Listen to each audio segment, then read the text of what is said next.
ಶೃಂಗೇರಿ ಅಂಚೆ ಮತ ವಿಚಾರಕ್ಕೆ ಬರೋಣ. ಈ ಶೃಂಗೇರಿ ಅಂಚೆ ಮತ ಮರುಎಣಿಕೆ ಕಾರ್ಯಕ್ಕೆ ಈಗ ಬಿಗ್ ಟ್ವಿಸ್ಟ್ ಕೊಡ್ತಾ ಇದೆ. ಏನು ಆ ಟ್ವಿಸ್ಟು ಅಂತಂದ್ರೆ, ಅಂಚೆ ಮತಗಳ ಮರು ಎಣಿಕೆಯಲ್ಲಿ ಗೆದ್ದಿದ್ದಂತಹ ಬಿಜೆಪಿ ಅಭ್ಯರ್ಥಿಗೆ ಈಗ ಮತ್ತೊಂದು ಶಾಕ್. ಯಾಕೆ ಗೊತ್ತಾ? ಈಗ ಅಲ್ಲಿ ಮತ್ತೆ ಶಾಸಕ ಸ್ಥಾನವನ್ನು ಕಳ್ಕೊಂಡಿದ್ದಾರೆ DN ಜೀವರಾಜ್. ಯಾಕಂದ್ರೆ ಕರ್ನಾಟಕ ಹೈಕೋರ್ಟ್ ಆದೇಶ ಕೊಟ್ಟಿತ್ತಲ್ಲ, ಆ ಆದೇಶಕ್ಕೆ ಸುಪ್ರೀಂ ಕೋರ್ಟ್ ತಡೆ ಹಿಡಿದಿದೆ, ಸ್ಟೇ ಕೊಟ್ಟಿದೆ.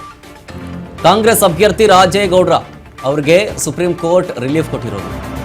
ಶಾಸಕರಾಗಿ ರಾಜೇಗೌಡ್ರನ್ನ ಮುಂದುವರೆಸೋದಕ್ಕೆ ಸೂಚನೆ ಕೊಟ್ಟಿದ್ದಾರೆ. ಅಂದ್ರೆ ಈ ಹಿಂದೆ ಹೆಂಗಿತ್ತೋ ಯಥಾಸ್ಥಿತಿಯ ಕಾಯ್ದುಕೊಳ್ಳಿ, ಈಗಿರೋದನ್ನ ಅಂದ್ರೆ ಹೈಕೋರ್ಟ್ ಕೊಟ್ಟಿರೋ ಆದೇಶವನ್ನ ಹೋಲ್ಡನ್ ಇಡಿ ಅಂತ. TD ರಾಜೇಗೌಡರನ್ನೇ MLA ಆಗಿ ಮುಂದುವರೆಸೋದಕ್ಕೆ ಆದೇಶ ಕೊಟ್ಟಿರೋದು.